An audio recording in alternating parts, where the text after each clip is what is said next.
kaya nagpatato siya ng ganyan dahil nga sa dahilan na merong nawala. Ito namang dalawang puso, nakalagay nga dyan yung initial ng pangalan niya at apelido. At itong cherry, papagawa niya ng ibang kulay. Nice day ngayong araw, mag home service pala tayo kahit umuulan, dahil hindi naman ganun kalayo yung pag home service natin. Sumama nga si Mrs. at nandito na nga tayo sa area ng client natin.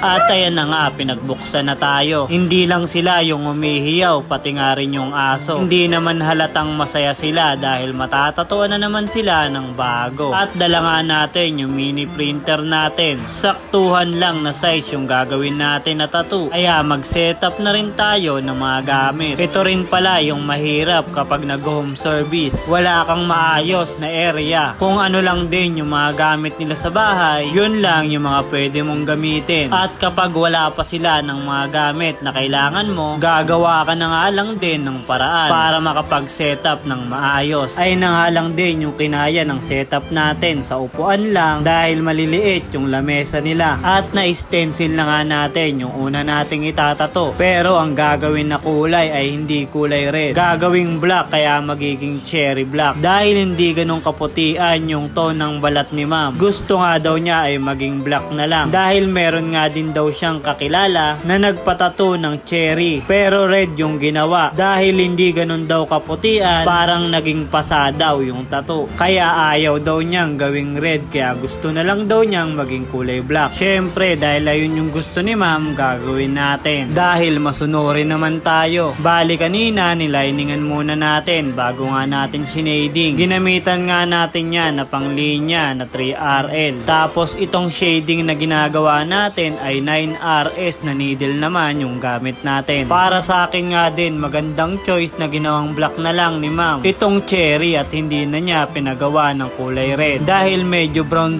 din kasi yung tone ng balat ni ma'am. Kapag kulay red kasi na ink yung ginamit, kapag medyo dark yung tone ng balat o hindi ganong kaputian o brown lang yung kutis ng balat mo, bali ang mangyayari sa red ink ay medyo magda-dark. Kaya sa mga may tattoo na colored at hindi ganun kaputian, wag po kayong magtaka kung bakit medyo dark yung tattoo nyo. Ganun po talaga yung nangyayari sa mga colored na tattoo. Hindi lalabas o hindi magiging matingkad yung kulay kapag in-apply o tinatuna sa balat na medyo kulay brown yung balat. Bagay lang talaga yung mga colored sa mga mapuputi, dahil kung hindi ka ganun kaputian, pwede ka naman magpatato ng colored pero hindi ganun kaganda yung kakalabasan. Dito nga ay nag-highlights na tayo gamit nga yung 3RL na needle at linisan na natin yan para makita na natin kung ano yung kinalabasan. Ito na nga yung kinalabasan sa cherry na ginawang kulay black. Para sa'yo, ano yung mas maganda, kulay red ba o kulay black? Pwede kang magbigay ng opinion mo.